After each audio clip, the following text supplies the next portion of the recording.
Welcome to the Lowe Post podcast live from an undisclosed location in Los Angeles, California, where all my life is an East Coast resident. All my life, 20 years living in the greatest city in the world, New York City, New York. Now I'm a loser suburban dad, so I don't live there anymore, but I live close. And all my life, my dream was to live and work in an NBA world where both the Knicks and the Nets were good. Competent would have been fine for a long time. Great seemed too far off of a dream. Too far off. Good. And oh my God, after so much drama, after me learning about a lot of historical stuff that I didn't really want or need to learn about, are we there? It can't be happening. This can't be happening. Sarah Kustok from the Yes Network, wearing a hat that for anyone else in this world will get you banned right the hell off this podcast. To talk about Zach, I'm sorry. In my enthusiasm and excitement for all that's happening in New York, I don't own a Mets hat because I obviously work for the Yankees Entertainment and Sports Network, but I find this certainly was not a slight at you. Look, and how honored I am to be on the Lowe Post. As I tell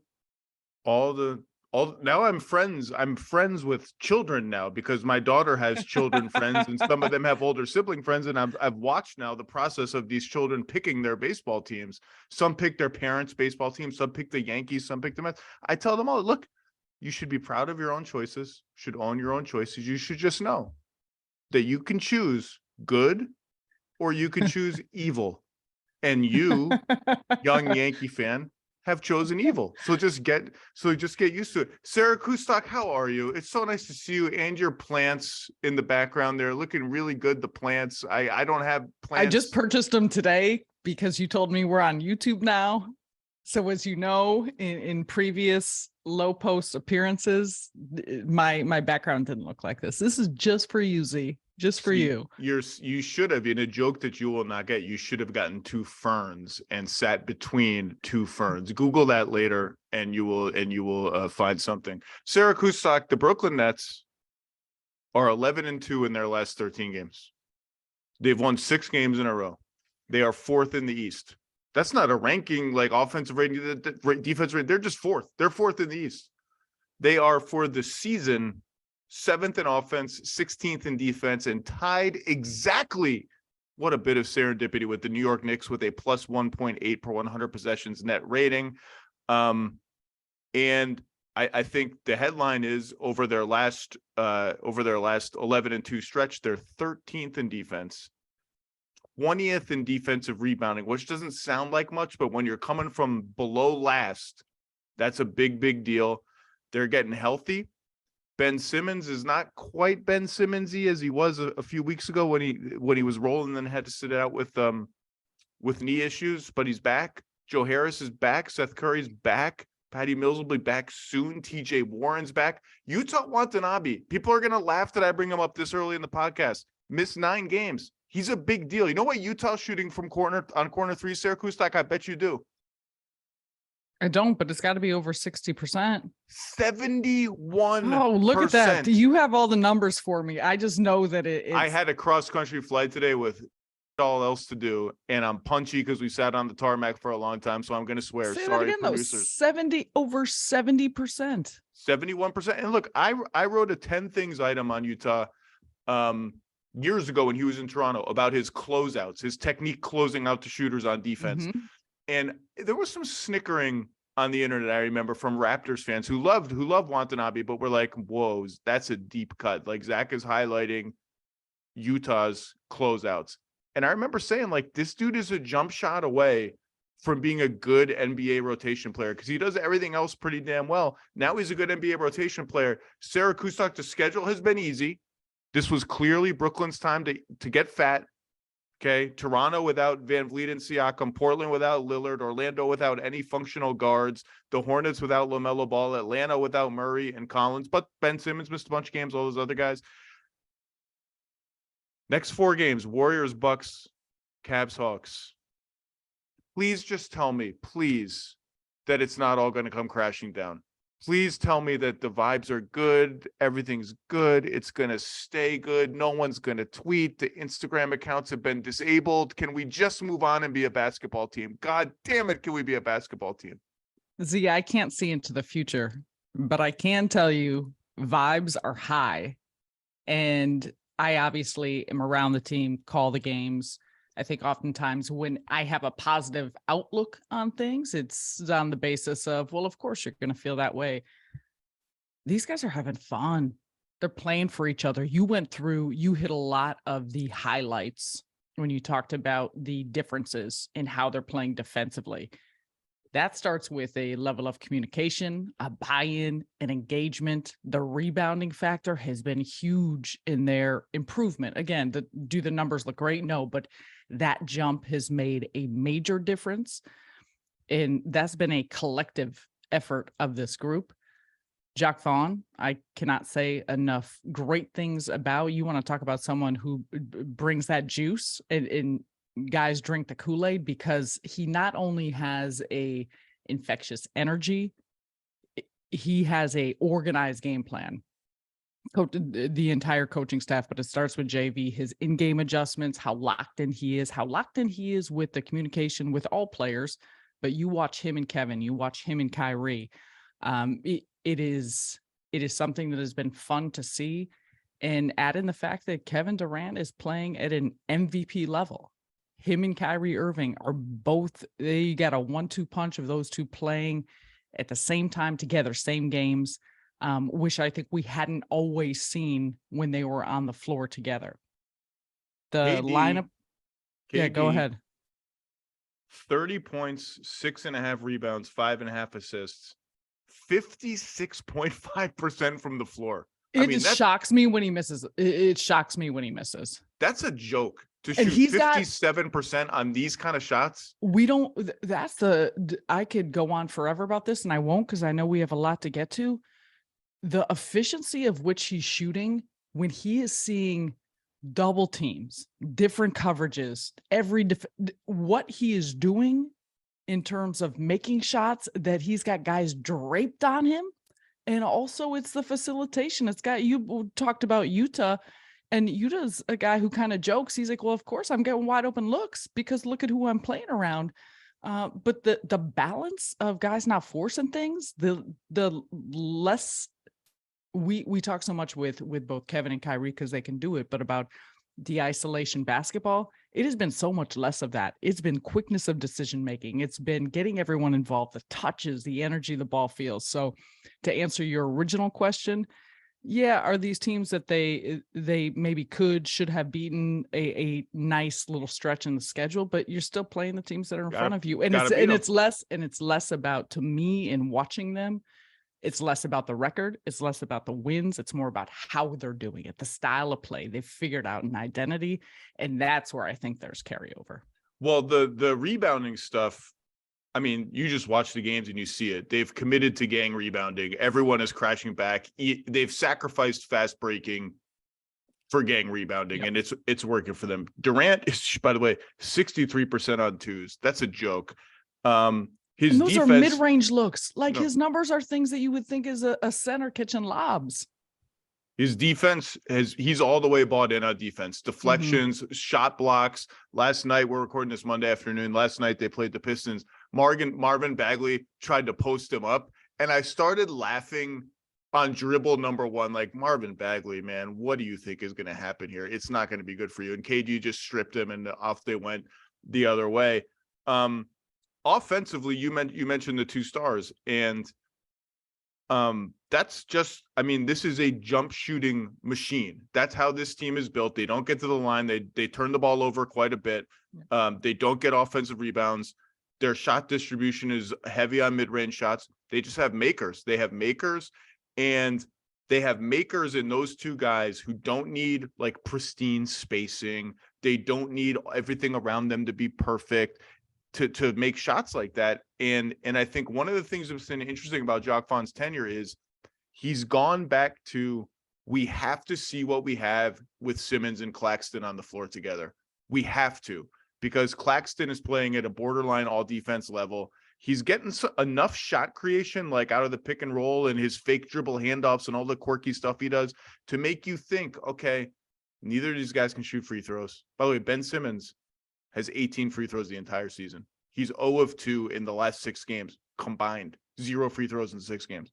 But if we have those two super duper stars, a third guy who can shoot, we got to get something out of those minutes. It can't just be something where we separate them for the entire game. They've been starting together, and slowly but surely that foursome of KD, Kyrie, Simmons, and Claxton has now eked over the positive plus minus line after starting way underneath it, which means in this 11-2 stretch, it's been a major positive. And you look at that starting five of KD, Kyrie, Simmons, Claxton, Royce O'Neal. It's a big lineup. It's not big in the middle at the traditional big positions, but Royce O'Neal's the 2 guard in that lineup.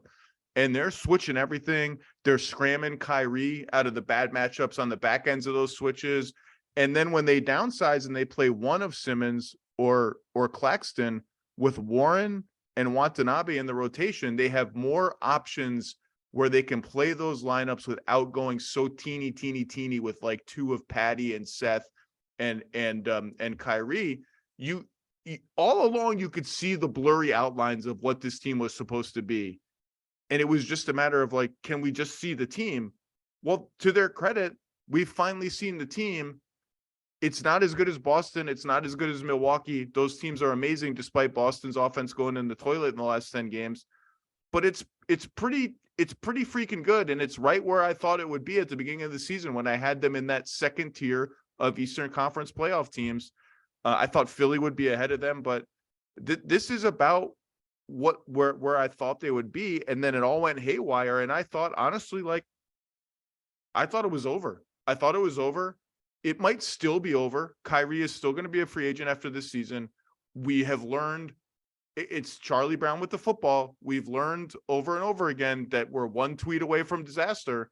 But to their credit, this is now, I asked for 20 games. I went on TV and I had a whole rant that I know made people in the organization mad. I said, give me 20 games of competent basketball. We're almost there. Yeah. I mean, I would give you 16. And so you got a couple more left, but I think you hit on a lot of things in terms of the lineups. One, I think you see a variance in the opportunity for figuring out how you want to play. And when you talk about Claxton being on the floor with Ben Simmons, and there's obviously different areas that the Nets have tried to mitigate some of the weaknesses, but even like to the point of Kyrie defensively, he competes. He's been that's where I go back to the energy or the buy-in. You talk about them scramming on the back or how they switch, double switch, what they've been doing, but the way in which everyone's figured out, and there's definitely moments. There's moments of a lot of breakdowns. I mean, you could point, we're talking about this Detroit game. There's, but the understanding of what needs to happen. And I think for those reasons, that's why there's optimism of if you have a collection of depth and there is depth and guys are healthy, then you can figure out what you need in terms of different scenarios or who you're playing against, who you're matching up against. I think that's part of even some of the stretches of what Markieff Morris has come in and done. Or you have, in terms of size, Joe Harris starting to hit shots again and using it. And then there's been times that, you mentioned Patty Mills, like Patty Mills has been out of the rotation for a good stretch, but you have pieces of players that you can go about figuring out what you need when. And I think that's part of the work in progress here for these guys. And is everything tenuous though? Like you look at this team, and I know you point to that, and obviously there's more reasons and more background collected to understand that maybe it is, but as of right now, how they're playing and how they're playing together and what it is that they're trying to accomplish. I think the closer they get to that, the more they feel. You mentioned them being fourth in the East. I think these are players who, especially in a Kevin and a Kyrie, the more they taste winning, the more they taste success, the more they're figuring out how they can have fun playing together, but still find success, put up these type of numbers, have these type of wins. Like there's been some fun wins, the game winner by Kyrie, the way that they came back when no one was playing and won in Indiana, like those Indiana win was one of the most fun wins of the entire season for any team. And I think it was just as fun watching the guys on the bench that were not playing watch these players. And that harkens back to Kevin Durant talking about how he felt when he was hurt last season and during that stretch and the approach of it. And he circled back, talking in the post game, just the pride he had for this group and how they played. But I think there's just a different mindset currently. And I think that's the optimism that you can continue to build on that and build on that with pieces that can fit together in different ways. The Simmons piece, to me, it's been interesting because this run began with Ben Simmons looking like Ben Simmons again for 3 or 4 games. And then he went out with injury again. And he hasn't looked like Ben Simmons since he came back. It's been just a few games now since he came back. I've seen most of them. He's looked okay. I'm interested in your take on this. To me, I think part of the reason why maybe his numbers are a little down defensively, he's bought in. He's playing really well defensively. He's rebounding. He's chasing guys around. I feel like since Jacques Vaughn took over, the offense is simpler in that no one is going out of their way to solve the problem of like, how do we use Ben Simmons? Where should Ben Simmons be? How do we use him? It's like transition, screen, get out of the way. You're not going to be as involved. It's like a lot of high pick and roll for Kyrie and KD. A lot of their 2-man game together is happening more frequently, the 2 stars. Like they had a couple of possessions where Claxton set a ball screen for Kyrie at like half court the other night. And it's like, just do that kind of stuff. And I feel like for better or worse, the Simmons thing is less central. Like, how do we incorporate this guy is kind of less central to what's going on. What's right and wrong in what I've said? I would agree with that, where not necessarily disagree. One, you're right about Claxton. You're right about the 2-man game between Kyrie and Kevin. I think you'll continue to see more of that. I think even with Ben, just the opportunity, dribble handoff here or there, and then they'll run a couple actions and get him back in the dunker spot. Like, I think that's, if he's bringing the ball up, I think his greatest strength we've seen is being able to push the ball and push the tempo. And I do think it hasn't been to the same, I don't know if efficiency is the right word, level. It's all about body. It's all about getting back and getting healthy. But since he's returned and came back, but he's got a burst and he looked different. He had a different uptick tempo that he was able to get it to. And I think you're starting to see that. That's where he's at his best offensively. What I will say is they'll put him in the mid post and he'll play with his back to the basket. And it's been less about him necessarily. I mean, he has the option obviously to pass out of that. We've seen him take a lot of little hook shots, a lot of short shots. He's not been, to your point, getting to the line as much in a forceful way, but he'll attack the basket. He looks more at ease being aggressive and assertive, looking to score, taking some shots. And that's why I think it's become less of a factor. He's not going to take mid-range looks. But will he, take some 7-footers? Will he do his best to attack? Like, those are the things I think you still see mixed in there. And it's a balance of how much he chooses to do that and how much they choose to do that. But it's not necessarily we're going to run this set and run it for Ben. But I think there's just a lot of actions. Like, to me, the offense has changed because there's so many actions off the ball. There's so many actions that are taking place that has shifted the defense and allowed them just to play at a quicker half court pace. Yeah. When they play through the post, whether it's Simmons and look, I'm not going to lie. I have no faith that any of those 6-foot flip shots are like ever going in, but they've been going in at a decent amount. And when you get a switch with him and it's like Killian Hayes the other night or some small point guard, if he can back you down to the layup range, like, he's going to score and teams are going to send help. And it's the same thing with Durant. When they get him on a switch or when they get him against a mismatch, which is everybody, basically, they'll post him to pass out of the post. They'll post him to draw help. Guys will cut. And I've said this from the second they got Harden, Kyrie bought back into being an off-ball mover and off-ball cutter. And they are at their best when he engages that part of the game. It's not central to his game, but when it's appropriate, he's been doing it.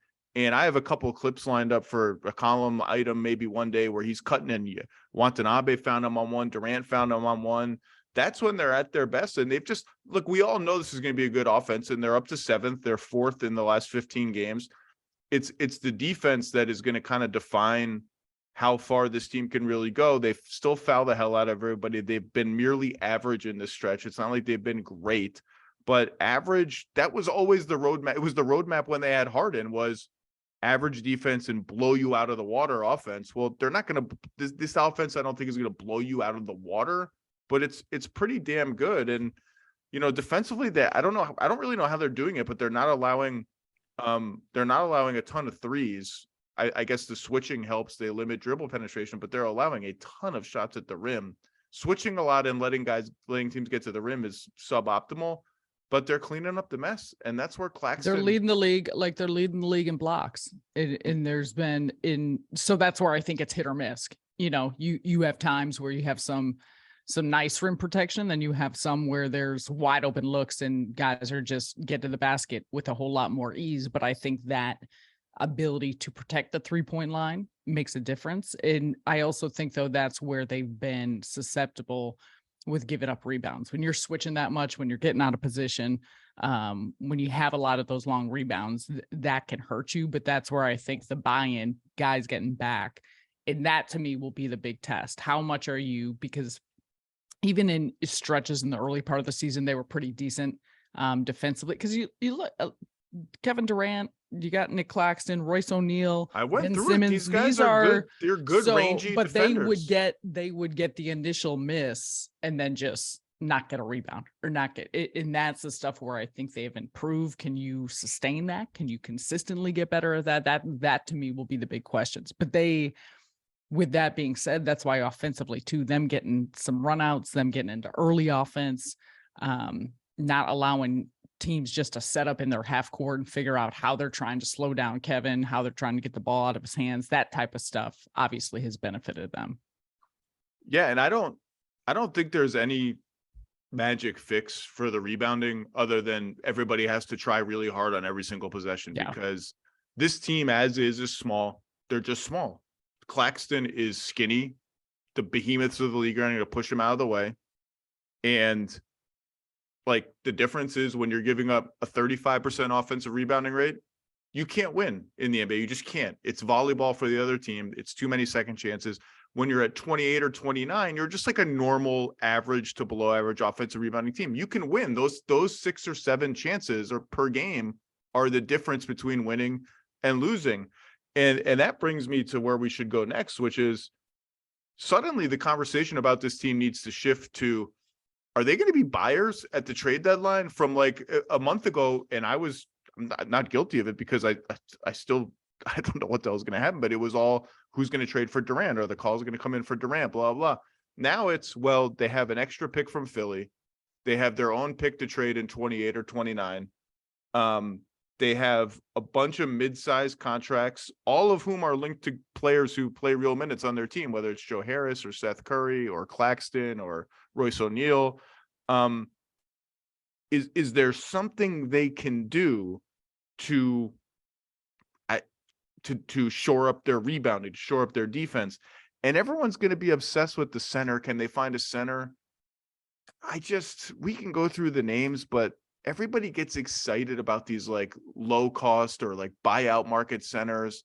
And then they come in and they're like, oh, it's DeAndre Jordan. You can't play in the playoffs. No, it's like Nerlens Noel. We're not going to play this guy in the playoffs. I mean, I have some names for you, but I just don't see an easy center trade for them. I even thought about Vucevic, because they could get the salary up to get Vucevic. It would be 2 of their rotation guys going out, probably a first-round pick. I mean, if the Bulls think they're getting like this pick bonanza for Nick Vucevic on an expiring deal, I'm sorry to tell them it's not going to be a bonanza similar to what they sent out. But a first, a couple of seconds, a couple of useful rotation guys, do you just sort of wash your hands of it and say, okay, good, we that's the best we're going to get? And I'm like, is he gonna play this? Where's your concern? Sorry to cut you off, but like in terms of bigs, and you think about this in the need, like I would think about a defending Joel Embiid. You think about Boston, the bigs. The concern would be in getting bigs on the defensive end. And Vucevic isn't going to help. Like that's not going to help you. So no, at least he'll help with the spacing, right? At least he can shoot. So if you're talking about adding like a Jakob Poeltl or somebody like that, we're like, well, we already have Nick Claxton. He can't shoot free throws. Ben Simmons can't shoot free throws. We're adding another big guy who can't shoot. I know he's only going to play with we're shoehorning ourselves now into two of those guys have to be on the floor together at almost all times. And, that's just not ideal. So it's actually kind of hard to find somebody who's worth it and all that. And I do think to your point of, and where you look at Claxton or you look at Ben Simmons, or what we all think about is the closing lineups or what you need. And that's where the free throws, the inability or the struggles to make free throws, that's where it comes in play. You see some mixing and matching now with lineups. So I don't know. I don't have an answer. I know you have some names, but there's a point where it comes to how much is it going to move the needle and how much do you mess with? I mean, we'll see next couple of weeks or next month, but the consistency and the continuity of the way guys are playing or what they're doing, or just the different added benefits that it brings on the offensive side. Because at some point too, at what juncture do you say have teams match up? You got a player like Kevin Durant, how Kyrie Irving has been playing. At what juncture do you say have teams match up against how you're playing? TJ Warren has only played, I should have these numbers, but 7 games, 6-7 games. So he's getting back. Okay. But it brings a little bit of size. The Ben Simmons component of him getting healthy again. And he looked a different way before coming back, but I think for him too, just reacclimating himself. I mean, so I think there's a lot of things to look at, a lot of questions to have, but I do think this is absolutely a team that thinks that they can compete, because I think as a whole, they're just beginning to scratch the surface. I thought about, I can't believe I'm saying these names in relation to the Brooklyn Nets. Please. I thought about Kristaps Porzingis because he can block shots and shoot threes. But he makes $35 million a year. It's too many outgoing guys. Miles Turner, I don't even know. I've said for 2 months, it may be most likely now that they renegotiated and extend him and he's not traded at all. And after that, we're just running out of guys. I almost think they should sniff around one of these bigger tweener forwards who can just give you a little more size, maybe is a little more proven than Warren coming off 2 years of injuries, Watanabe coming off very little experience, really in almost no playoff experience. So I thought about the usual suspects, your Kuzmas, your Bogdanovich's, the old friend Bogdan, whoever, and they can get into that if they put picks on the table. I'd rather go for that guy, but I think that's the conversation now. Is like these guys are going to be buyers now, and they should be. Yeah, I agree with you. And those names that you said, and I think that's just a point of what you're willing to give up, what you're willing to sacrifice now. And I do think, though, when you look at how the group has been playing, that they will be in some capacity. I don't know if that, what the moves look like, what the players look like, where the trust is with some of the players that you have. But I have no doubt that it's moving in that direction, as opposed to, necessarily thinking that this is something that is not going to come together, not work out. You asked me at the beginning of this podcast to make a projection of if this is going to continue. And I didn't even want a projection, sir. I just want, even if it's just blind reassurance, like talk to me like I'm a child. No, but I know we're joking. Meteors are falling. Just tell me it's going to be okay. But there's no meteors. Okay. There's no meteors. See, no, but I think just in that sense of we should not make galactic or outer space analogies anytime talking about the Brooklyn Nets. It's my fault. I brought up meteors. This is going to happen? We just shouldn't. You think this is the last time we're going to be talking? Me here in my Yankees hat. Anyway. I just wanted to be reassured. That's all. I know you can't project the future. Nobody can really project the future. If you could, we'd all bet. Well, we're not allowed to bet, but still, they're playing well, and credit to them. I mean, talk about it. It would have been easy to let go of the rope. The rope got lit on fire and was like cast aside down into the sea. It was over. Like it looked, and they steadfastly were like all along. If we just get our guys to play. If we could just see what the team is, we've got something here. We don't know what it is, but it's something. And they were right. They've got something. I don't know what it is. I don't know how long it'll last, but they've got something. You've had for almost 20 games on Sarah Kustok. just a basketball team to talk about and analyze. It's been probably kind of fun. More than fun. Not to mention, I'll say it again, like overlooking what Kevin Durant has been doing is, and I know there's a lot of players putting up a lot of big numbers and special performances. But to me, like you cannot say enough about on a night to night basis how much he's been integral to how this team is collectively playing. And Kyrie's been a part of it. Everyone, we've been through all of it, but Kevin Durant there has been a different level of just enthusiasm and joy that I've seen him play with that has been so much fun to watch. And to me, that's where it all begins with this team and with their success. And it started in the stretch when Kyrie was suspended and Simmons was out, and it was like KD and Edmund Sumner and all these guys that he eventually were that's where Utah ended up, like getting moments and different players just getting moments and taking advantage. But that was all funneled through the play of what Durant had been doing. Until he gave the regrettable interview and he was like, well, guys, I'm out here playing with Edmund Sumner and you don't want to know, but you think we're going to win that many? That came off the entirety it didn't come off. It was just not great. It was not great, but they've overcome it. The article. Yeah. They had a big win that night. The next day. But I gave you the numbers. He leads the league in minutes, period, full stop. Kevin Durant has played more minutes than anyone else in the NBA this season. And, about a month ago, I sort of wondered aloud when I had Nick Friedel on, like, can you, or it was someone else, but it doesn't matter. I was reckoning with, as we start thinking about MVP more seriously, we talked about when the Nets traded for Harden and for 25 to 30 games, Harden played his way into the MVP conversation. I remember saying, I just don't think I can vote for a guy who lit his previous franchise on fire, visibly did not try for the first 12 games of the season, and then got himself traded. And I began reckoning with the Durant thing, being like, well, he was the source of much organizational drama, even though he was not the cause of it, even though the drama had been swirling around him, and he was the one durable, mostly constant for this team, the one guy who just showed up every day and played.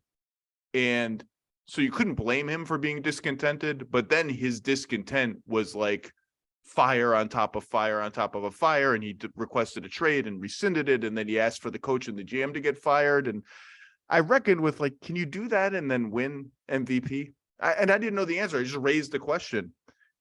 And now that we're into the guts of the season, and you feel the length of the season and the difficulty of navigating 82 games, the more he plays like this, the less that other stuff matters to me. And he's just a normal MVP candidate again. And the baggage gets thrown out to sea, and it's all good. I'm ready to, if he just plays like this, I'm ready to just erase that from the MVP. And it was off season. It wasn't in season, like the Harden stuff that I mentioned. I mean, you just cannot, he's majestic every single night. It's a piece of NBA majesty happening. That's a perfect way to put it. Off season feels like 100 years ago. The fact you're even bringing this up, so much has happened. I forgot that even occurred. But I do think when you're sparsing out, and the MVP conversation is something that, there's probably a lot of gray in figuring things out. But when you sparse out the reasons why, when you sparse out how it all kind of matriculated, what it started as, what it turned into, but what this season has looked like, what he has looked like since stepping foot into training camp. And from then on, like, to me, that's a part of how are you playing and what are you bringing to this season.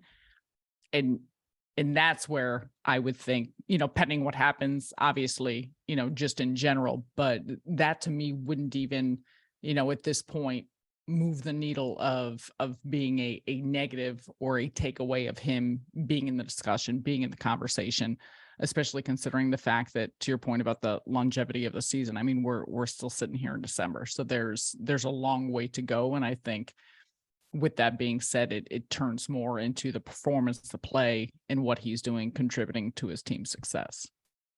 Sarah Kustok, I don't need to tell the people that Ian Eagle and Sarah Kustok are incredible on the broadcast. I do have to say that on a recent during a recent game. It must have been a blowout because you guys were off on one of your tangents. You anointed Sour Patch Kids your favorite Halloween candy, I think. Was it Sour Patch Kids? Very likely. Disgusting What? choice. Absolutely disgusting. You don't eat the kids? That's all poison. All the Sour Patch stuff with the powdery sugar all over it. Well, Just have there's a some little sugar. What about Swedish Fish? gross Mike and poison. Ike's? Just have some chocolate. Dots? No. Just have a chocolate, like an actual thing that exists in nature, and it's just chocolate. Just you have a Kit Kat or a Twix. All this stuff you're naming is disgusting. No, I'm all in. I'm in on the sugar. Give us all the right. sugar. We got some great people that bring us candy during the game. So maybe that's why we were a little delirious when we were talking. We were all hyped up on sugar.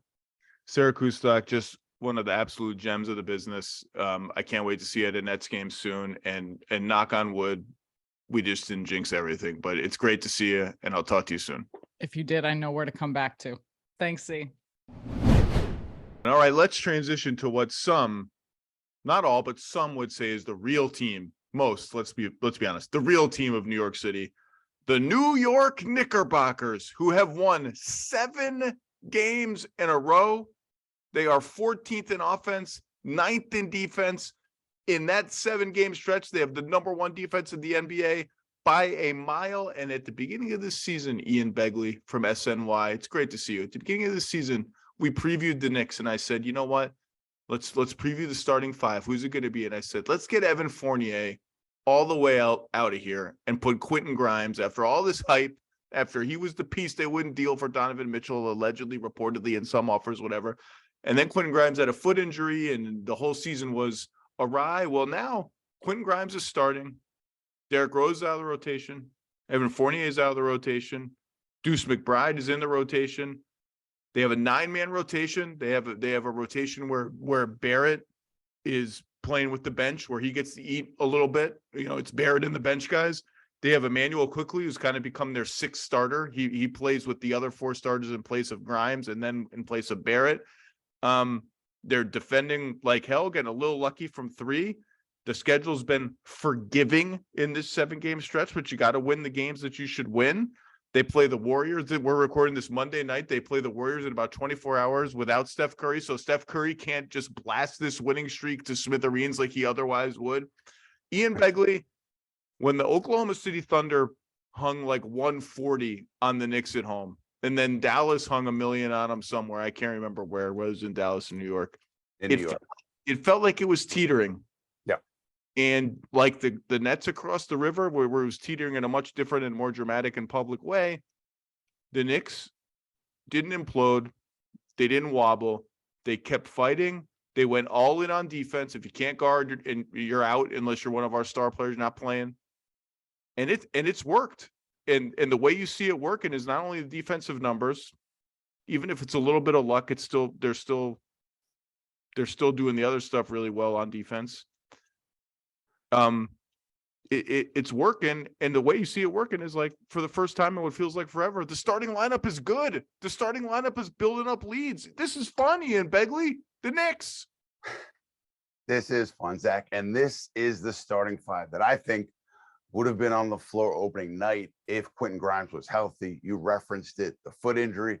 I think that really derailed a lot for this group from the top on down because of the plans they had for Grimes. I mean, they said that it was going to be an open competition in training camp for that shooting guard spot. But I think Grimes, if healthy, would have won the spot. And then maybe this year looks a little bit different. But regardless, here they are now. Quentin Grimes reinserted into that starting lineup, and Mitchell Robinson also coming back healthy into that starting lineup back on November 21st. And it wasn't a straight line ascension, but you could see as Robinson got his feet under him, as Grimes started to get his rhythm back, that this unit was doing something that Tom Thibodeau wanted it to do, which was defend. And also Grimes started to make his shots. And you look at the numbers going back to that date, and the starting 5, I think, has the most minutes played in the league from that date to now, and has the best plus minus. They were plus 65 going into that Indiana win over the weekend. So that starting five, I think, is what Tom Thibodeau envisioned when he was coming into training camp. And it's playing, I would think, exactly how he hoped it would when the Knicks rolled the balls out on this season in October. Yeah, the starting five, I have it plus 63 in 235 minutes for the season. It's a really good lineup. You mentioned Mitchell Robinson. He's been sensational. Since this is the best he's ever played, the steadiest he's ever played defensively. He's always been a great shot blocker, rim to turn. He's more disciplined. His rebounding is better on both ends of the floor. And I think the ripple of, and Randall, this is what has both made me, made Randall, like, I'm always, he's like a siren song for me. I'm always lured to Randall. I've always been a fan of his. And then sometimes the same thing would repel me, is that when he tries on defense, it's so obvious. He's so much better. He's so much more impactful, both as a rim protector if he wants to be, or a switch guy, which the Knicks have used him on a lot. Like when they were playing the Bulls in those back-to-back games, there were a couple possessions where he switched onto Zach LaVine and DeMar DeRozan and got into their ass, man, got into their dribble, got into their jersey, and defended like a guy who's like, I want this. And he has the biggest sort of like, am I trying eye test gap maybe in the entire league. And he's trying, but Mitchell Robinson, the ripple effect of that is the Knicks, whether it's happenstance or not, are giving up fewer threes than they were prior to this stretch, when they were giving up almost the most threes in the league. And you can give up a lot of threes. That's not cardinal sin. We've seen a lot of good defensive teams. As much as people want to say the threes are evidence that Tibbs is out of touch and old school, and he is old school. Tibbs is old school. You can give up a lot of threes and have a good defense. They have found the right water level now where they're not helping inside quite as dramatically. They're trusting Mitchell Robinson to do a little bit more. They're allowing an average number of threes. The other kind of flip side of that is teams are getting to the rim on them more, but that's why you have Mitchell Robinson, and right. He's cleaning up a lot of messes, and they look, they look like a Tom Thibodeau team in this sense. The Bulls announcers were talking about how Tibbs is about Billy Donovan saying how physical the Knicks are. And they're very physical, but they are a power team in the purest sense. They get to the line a lot. They take care of the ball, and they've gone from a bottom 10 defensive rebounding team to the best defensive rebounding team in the last 10 games or so. They're winning the power kind of categories, and that's a very Tibbsy thing.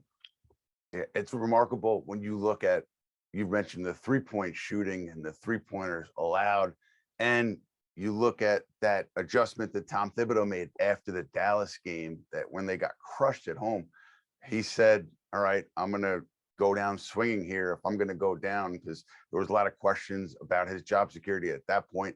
So he says, all right, Miles McBride, you're getting minutes. Cam Reddish, you're going to be outside of the rotation. Derrick Rose, you're going to be outside of the rotation. And I think what you've seen from that point to here is the Knicks just being able to contain the ball a lot more on the perimeter. It keeps them out of rotation, and it keeps them from giving up those wide open shots. They're still giving them up to a degree, but much less so, I think, with this new rotation here. Miles McBride flies around the floor. Immanuel Quickley, I think, doesn't get enough credit for his defense. And then Quentin Grimes is very good on the perimeter. So the ball containment, Tom Thibodeau will tell you it starts there for the reasons why they've had so much success on defense of late. And yeah, this is just, you talk about a New York minute, right? Because back then, that Dallas loss, Zach, I'm telling you, you know this, people around the league saw blood in the water, right? There was even a top executive from another team, kind of back channel. I don't know, his people, somebody connected to him was trying to get to owner James Dolan to try to put his hand in for if Leon Rose were to be let go. I mean, people saw it as that much of a dire situation. And here we are 7 games later, and it looks like a different team, and it looks like a different season for this Knicks club. On Quickley, totally agree. He's always been one of the best rebounding guards in the league. His screen navigation, getting around screens, sticking with people has just been on another level this year. Now his shooting hasn't been great from anywhere. It's fine. Shooting goes up and down. Are they still looking at trades for him? I get all the reasons why they were allegedly, reportedly, at least listening, They were. because his shot is up and down, to say the least. He's going to want an extension that's going to be a lot of money. But the last 10, 12 games to me, he's become too important to their current team, where if I'm trying to win this year, like, I'm not super psyched about just like Quickley for a lottery top 18 protected first or something. Is that done now? Yeah, I don't know if currently those conversations are still being had, but I do know that he's been such a integral part of what they've done, not only the last 7 games, but you go back to that OKC game where they set this starting 5. He's been right there in the middle of it all. Well, I mean, and through it all, the for 2 years, the bench was what lifted them up all the time, and he was always a part of that, even if the numbers didn't paint him as the main part of it, the main driver of it. Like, I don't know. Right now, I'm watching, like, I'm not in a rush to trade that dude. I don't really care if he's extension eligible. We'll figure that out later.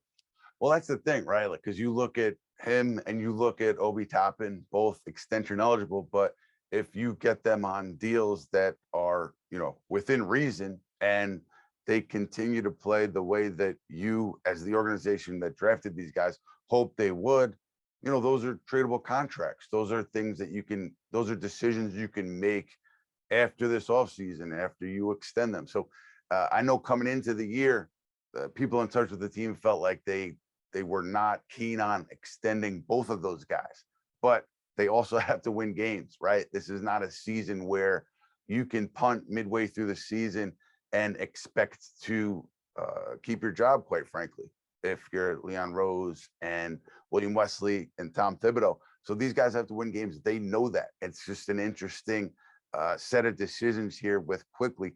I would assume that they end up holding on to him if they continue to win games, if they continue to be at 500, a couple games above, because how do you shake that up if the goal is to win games, is to show tangible improvement this season?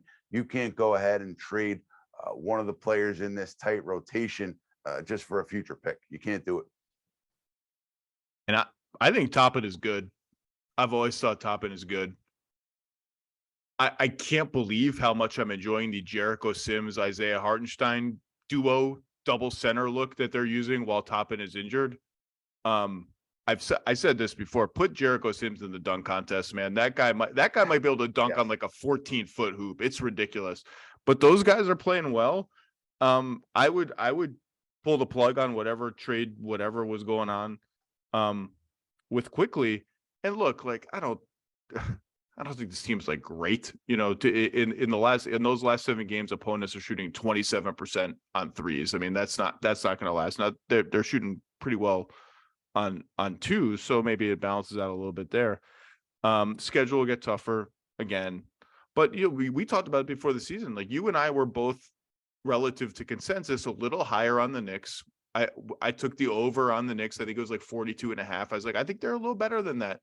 And I was high on them last year too, relative to consensus, and they crapped the bed. So whatever.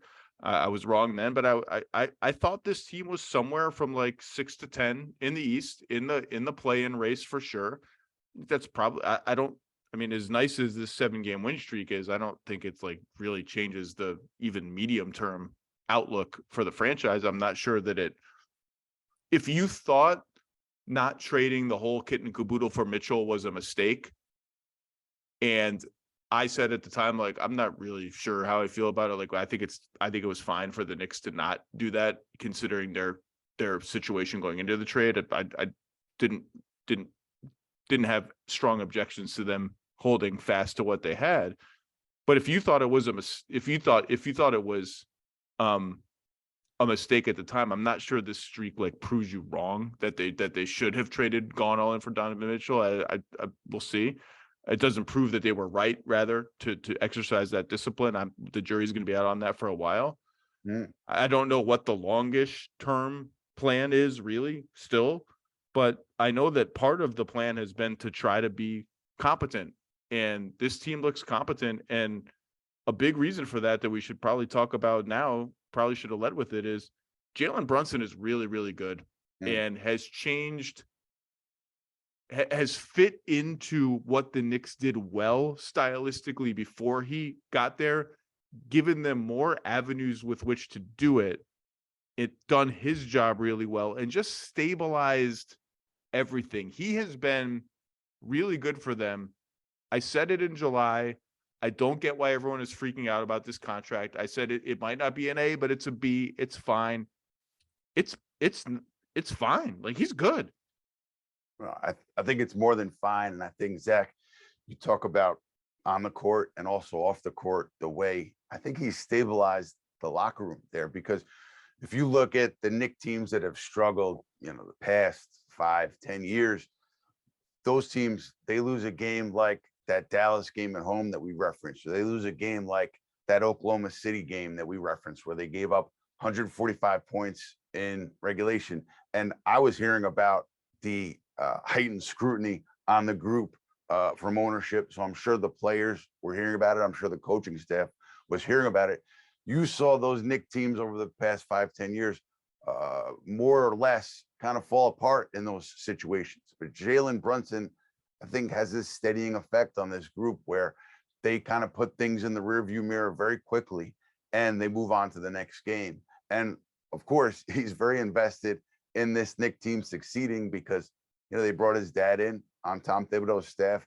I think he has a strong affinity for Tom Thibodeau as a coach and a human being. So I think he wants this to work in so many different ways, but you're seeing the way that he's getting it to work tangibly, stuff you're seeing on the floor, and then also the stuff you're seeing off the floor where I think he's connected with a lot of these young guys and even the veterans in a way that maybe you wouldn't have assumed for a player who was not the 1A in Dallas, wasn't the face of the franchise, but he's got these ways of connecting with players from the top of the roster on down that I think, just builds a camaraderie in the room and builds a togetherness that you haven't seen among these Knicks teams a lot in the recent past.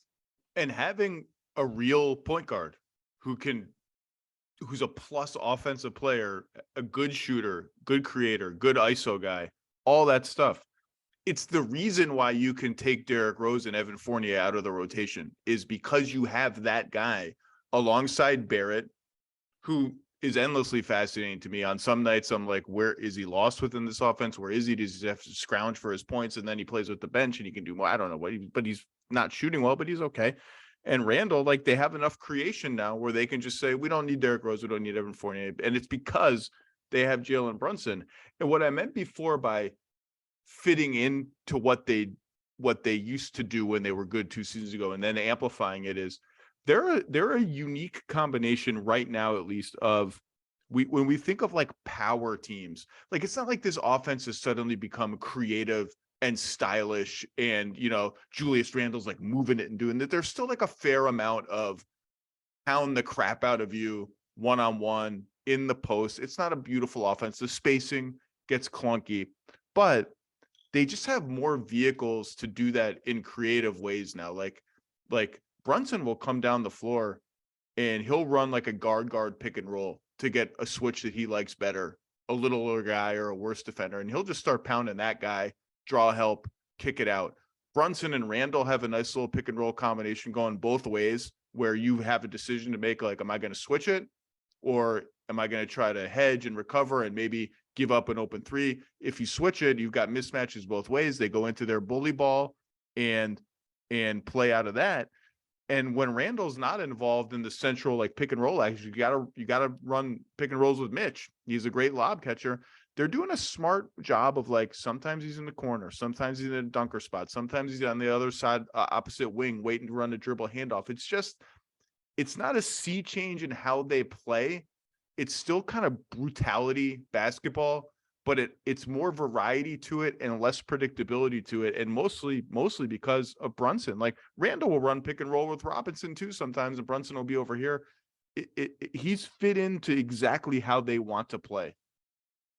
I think with Mitchell Robinson too, Zach, you hit it earlier, the rebounding, particularly on the offensive end. I mean, the way he's improved in that area. Several coaches have said after these games against the Knicks that, they haven't faced a player that puts that much pressure on them on the offensive glass than Mitchell Robinson. And so the added strength for him. I think he's really grown into it. He put that strength on 2 off seasons ago when he was injured. He was dealing with that foot injury, coming back from that. And I think he's gotten used to it, gotten used to playing with that added weight.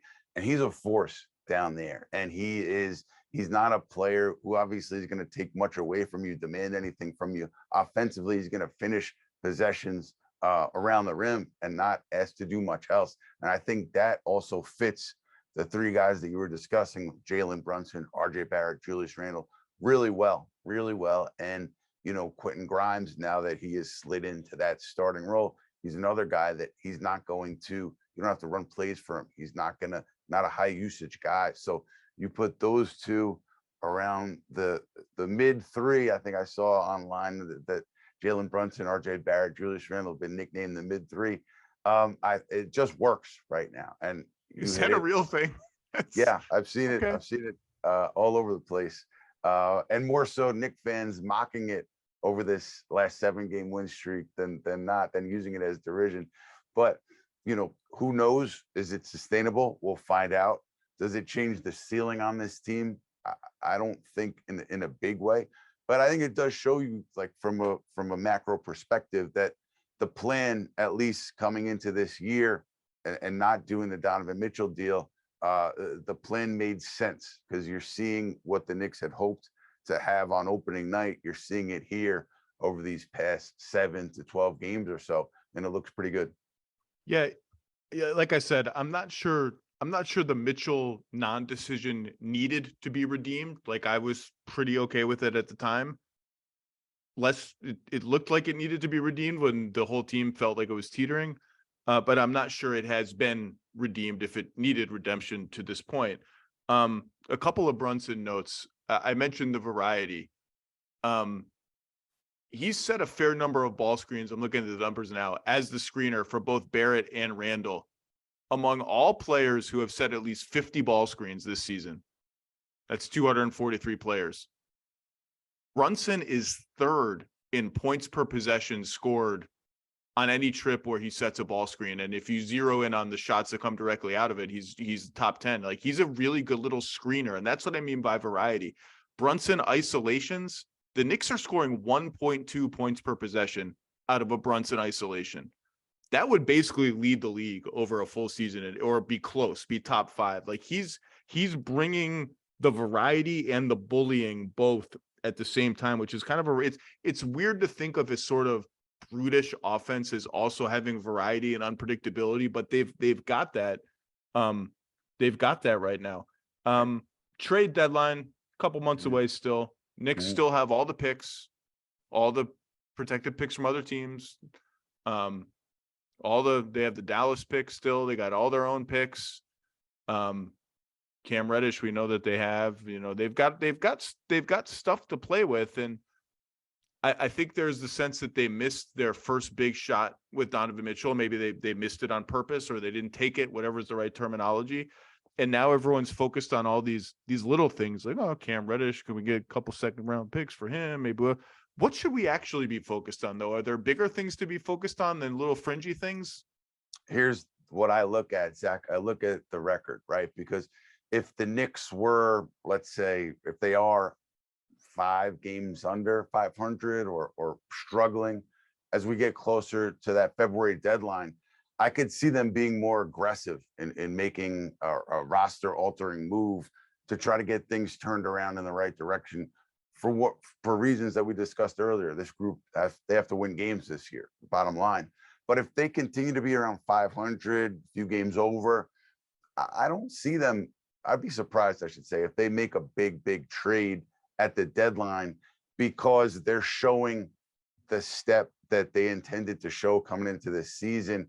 So they'll get another off season and they'll get another shot to take the big swing. So I don't think they would feel pressure to make that move in early February. I think it would be an off season move. But if you look at the record and they're struggling and they need to get things turned around immediately, I could see them being aggressive there. But you look at the landscape of the league, right? Everybody's keeping an eye on Chicago. Yeah, and I understand that, what's going to shake loose there. I think Toronto too. People are keeping an eye on Toronto. And I think just to speak to the Knick mentality before this winning streak, somebody over there had touched base with Toronto on OG Anunoby, and I think it was just a casual conversation. But I think when they were struggling, they were looking at those kind of moves, those bigger moves to move the needle forward. But now, after these 7 wins, assuming they kind of maintain this pace, I would assume that they are more aggressive on the Cam Reddishes, the Derrick Roses, the Evan Fourniers than they are on taking a big swing. So you just nailed it. Stole my thunder. Just came into my own podcast with your fancy New York skyline background. Everyone is looking at Chicago, right? And Anthony Davis is now injured for the Lakers for some undetermined period of time, unless they've put out an announcement while we've been doing this podcast that may or may not torpedo the Lakers' interest in upgrading their current roster. It may not be worth their while. Maybe not. Depends on the severity. Depends on how the next month goes. I don't think they're in a rush to conclude that their season is effectively over, but certainly if they struggle with that Anthony Davis, I think you just keep your powder dry and go into the offseason and try to play for next year, or make a trade that's aimed at next year, which would take, I think, the Bulls guys off the boards for them either way, as well as DeRozan might fit there. So you start to think, okay, I don't want Vucevic isn't going to do anything for me. Center rotation's fine. DeRozan feels a little old for the Knicks timeline anyway. Where else do I start looking around? Who's got younger guys? And you said it, Toronto. Everybody is watching Toronto. Mm-hmm. I said it last week. Maybe my official Toronto prediction was A, they stabilize, and B, if they make a move, it'll be Gary Trent, and that's it. Mm-hmm. But if I'm the Knicks and I missed my first big shot at Donovan Mitchell or didn't take it, you said the name OG Anunoby. If I'm them, that's a guy I would look really, really hard at. And I said last week, I want to be very careful here. I said, I don't think the Raptors are interested in it. All these reports that Anunoby is unhappy. You know, he's publicly said no. The Raptors over the years have publicly said everything's fine. I still think the Raptors are going to stabilize. All of that.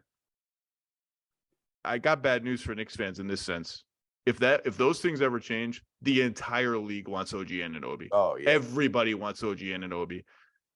And if he ever gets traded, the price in picks or whatever is going to surprise people, because it might be on par almost with what the Cavs gave up for Donovan Mitchell. Like, it's going to be a lot if it ever happens.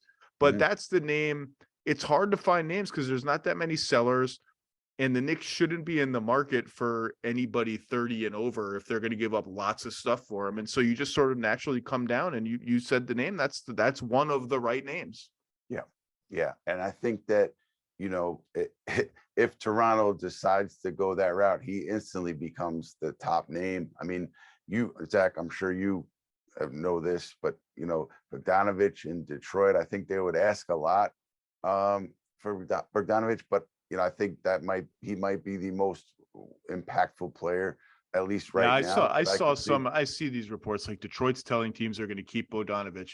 I believe that for 0.0 seconds. Like, yeah. I'm sure, like, you can tell teams whatever the hell you want. I just don't believe. If they told me that, if I were an opposing GM, they're like, you cannot make us an offer where we would part with Bojan Bogdanovic. Don't even bother. I would be like, all right, what are we doing here? Like, are you serious? Come on, you're not serious. Let's actually talk. No, I think it's posturing, and I think that obviously they're going to entertain offers, and they'll obviously hold out for the best offer, but teams think that, you know, push comes to shove, that he will be available. But you don't even need to say it's not going to be a shove. It's going to be a little gentle tap. That's all. So yeah, Toronto, I think, tilts the market, as does Chicago, depending on which way either of those teams decides to go. And yeah, Toronto, they've said in the past, and I'm sure they'll continue to say that, you know, everything is copacetic. But if they flounder and they don't coalesce, as you're saying, Zach, I think there's decisions to be made up there. And, you know, Masai Ujiri is never hesitant to make a big decision. What are you hearing about the Bulls? Because as much as you're a Knicks beat guy, you have sources all across the league. You're really, really plugged in.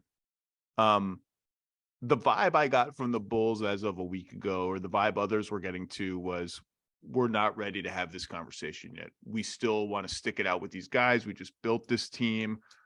We still think there's something here. And it's like, you're 11-18, man. Like, it's not going great. Like, what's the latest you're hearing?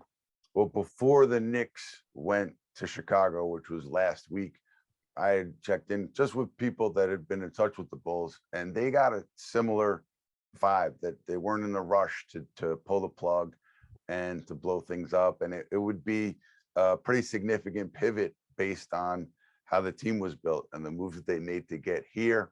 I think Zach LaVine, it surprised me a little bit. Just, I don't know if it's people in Chicago, but people kind of around Chicago are wondering how the Bulls feel about his play in general. I know he's been hurt. I know he's still coming back from the knee. But just the idea that it wasn't all rainbows and unicorns, at least from people who've been in touch with the Bulls on LaVine, that piqued my interest. But it would be a huge pivot for management there to go that route and to pull the plug when you are not that far removed from committing all the money and the assets that you've committed to build this roster. So I think I heard the similar that you had, Zach, but you keep losing. I mean, what did they do? They gave up 150 the other night. 150 to the Timberwolves without like a bunch of guys. Yeah, it's hard to justify, I think, not at least exploring your options as you get closer to February if the team continues to trend in that direction. Yeah, I'm not sure. That's why I asked you. It's like, I'm not sure my intel is up to date. Like, that already could be outdated, and things change fast, and you don't hear all the accurate stuff in a timely fashion if you ever hear it. But it's December 19th. It is early, and the play-in has had an effect on a lot of teams where, like, well, we're not out of it, and if we get in, we can build something the way the Pelicans have built something, build a culture, let the young guys experience winning. But 11-18 is not very good.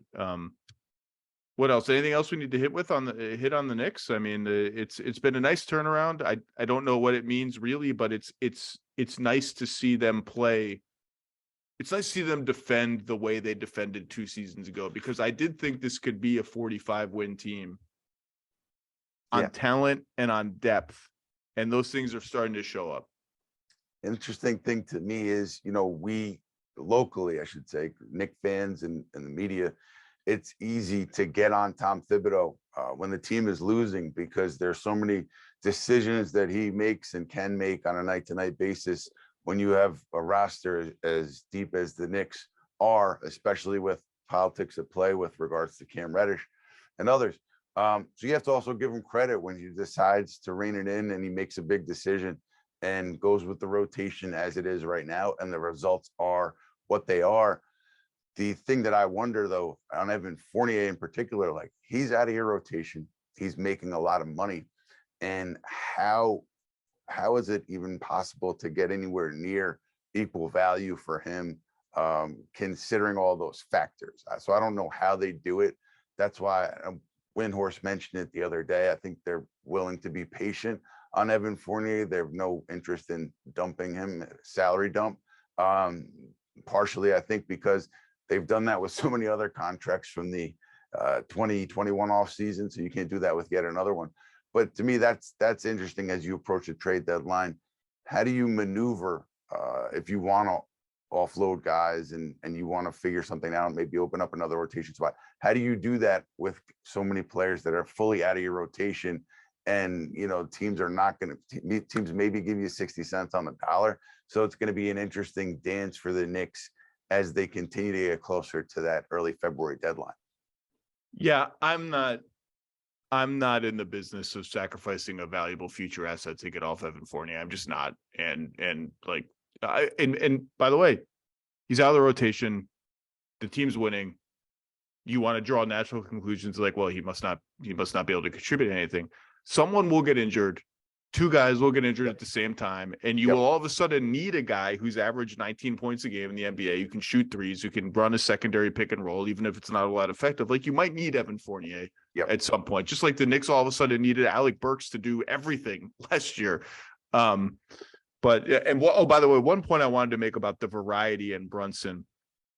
Randall is still isolating a lot this year, but last year it was 15 isolations per 100 possessions. It was like number 1 or 2 in the league. This year it's down to 11. His efficiency's up, and that's what I mean. It's everyone's at their right water level. And the defense has been pretty ferocious. And Tibbs and his beard. What grade do we give the Tibbs beard? It's better than mine. I don't know. I want the beard gone. I want the beard gone. Not a fan. You're calling for the end of the beard. What? Jacques Vaughn beard, Tom Thibodeau beard. What do you? Oh, it's Jacques Vaughn. It's not even close. It's not even close. Tibbs is it's getting better. He just can't make it look polished, and it's just, I don't know. It's not working for me, but it's working for the Knicks. Ian Begley, it's always wonderful to see you. Just covers the Knicks better than anyone in the world. It's good to see you, and I'll see you at the world's most famous arena fairly soon, hopefully. Zach, I look forward to it, my friend. Always good to see you, and all the best to you and your family. You too.